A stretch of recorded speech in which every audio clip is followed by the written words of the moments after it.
পূর্ব মেদিনীপুর জেলার কাথি লোকসভা কেন্দ্রের রামনগর বিধানসভা কেন্দ্রের আজ শনিবার আন্তর্জাতিক সমুদ্র উপকূল স্বচ্ছতা দিবস উপলক্ষে স্বচ্ছ সাগর সুরক্ষিত সাগর কর্মসূচি অনুষ্ঠিত হল তাজপুর সমুদ্র সৈকতে।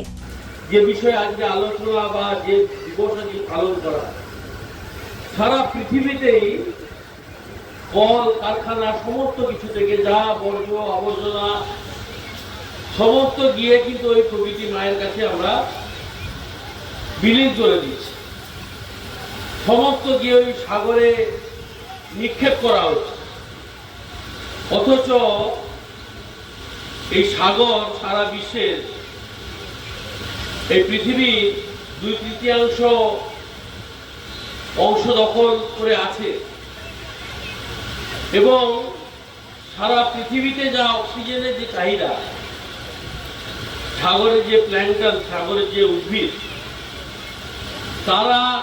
সর্ববৃহৎ যোগান এই অক্সিজেনের দেয়।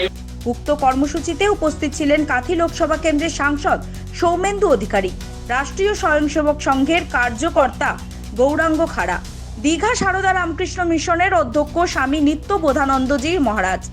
মন্দারমণি পরমানন্দ আশ্রমের স্বামী ঈশ্বরানন্দ মহারাজ, বিদ্যা ভারতীর ক্ষেত্র সংগঠন মন্ত্রী দেবাংশুপতি, ভারতীয় মজদুর সংঘের জেলা সহসভাপতি রামচন্দ্র দাস, জেলা পর্যাবরণের সংযোজক তপন কুমার ভূঁইয়া,